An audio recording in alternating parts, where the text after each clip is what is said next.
অর্থাৎ বর্তমান দেশের যে পরিস্থিতি, সে পরিস্থিতি হিসেবে এই ভিডিওটা আপলোড করা অত্যন্ত জরুরি ছিল।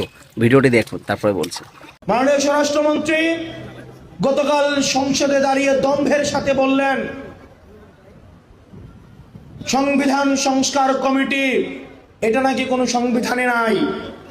এটা যদি সংবিধানে না থাকে 2026 সালের নির্বাচনও কোনো সংবিধানে ছিল না। সংবিধান অনুযায়ী নির্বাচন হওয়ার কথা ছিল 2029 সালে। সংবিধান অনুযায়ী আপনার থাকার কথা ছিল শিলংয়ে। সংবিধান অনুযায়ী মাননীয় প্রধানমন্ত্রীর থাকার কথা ছিল লন্ডনে। সংবিধান অনুযায়ী আপনার নেতা কর্মীর থাকার কথা ছিল ধানক্ষেতে। সংবিধান অনুযায়ী আপনার নেতা কর্মীর চালানোর কথা ছিল ঢাকা শহরে রিক্সা। এই সংবিধানের বিরুদ্ধে গিয়ে ছাত্র জনতা রাস্তায় নেমে আসে। এই সংবিধানকে বৃদ্ধাঙ্গুলে দিয়ে নতুন বাংলাদেশের অভিমুখ তারা সেট করেছে।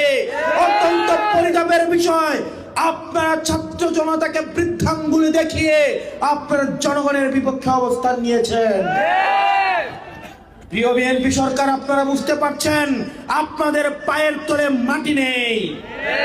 সেজন্য আজকে সাধারণ শিক্ষার্থীদের 2026 সালের এইচএসসি পরীক্ষার্থীরা যখন কিছু দাবি নিয়ে রাস্তায় এসেছে, সেখানে আপনারা আওয়ামী লীগ সরকারের মতো সেখানে আপনারা বিভিন্ন সন্দেহ করেন এবং ছাত্রদল 2026 সালের এইচএসসি পরীক্ষাদের মাদকাসক্ত বলে তারা আখ্যায়িত করেছে।